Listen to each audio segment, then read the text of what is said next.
You know, when a person takes upon a public office, they take an oath and say that they're not going to discriminate against anyone, regardless of what party they are, but they're going to represent everybody. So in the Shiloh community, that wasn't the case.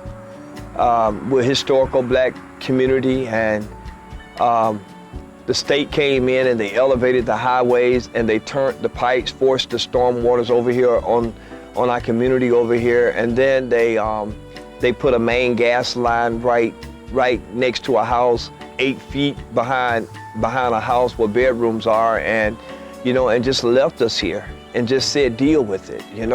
When we started voicing our opinion about it, they just turned a deaf ear to us. And it was the Trump administration that put us in this.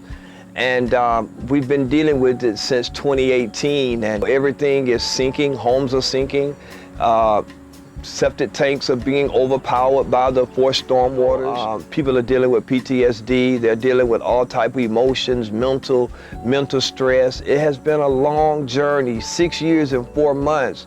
We've been put in this. There were people that didn't have to go 6 years and 4 months and deal with what we're dealing with, but because of the color of our skin, which is Dr. Bullock calls the wrong complexion, because we're the wrong complexion, we're having to go through all of it. We're in an emergency situation, and it's been like 6 years and 4 months, and the governor haven't even came. She signed off on the paperwork here, and she haven't even showed up. And it's sad when you have a governor that won't even come and stand with federal officials that comes to this community to check it out and see what's going on.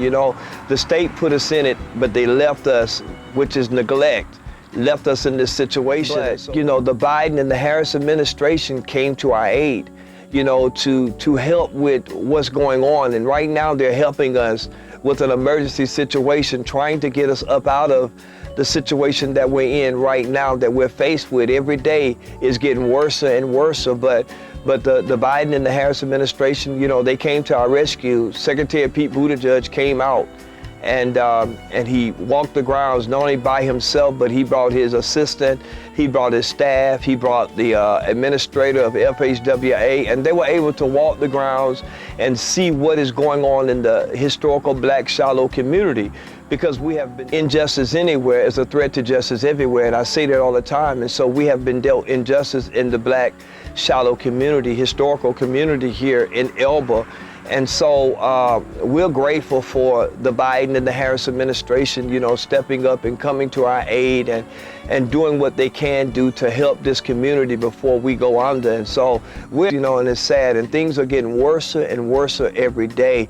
So we're grateful to the Biden and the Harris administration for, coming to our rescue and, showing up and, listening to the citizens out here. Pete Buttigieg, he walked the grounds and he heard the people, and he was attentive, He listened to the people, and, and he told us that I'm going back to DC to work on this and to get a solution to the problem. And we found that to be the truth, and that's what he did. He went back to DC, and they're working on it even as I speak today. So we're grateful in the Harris administration.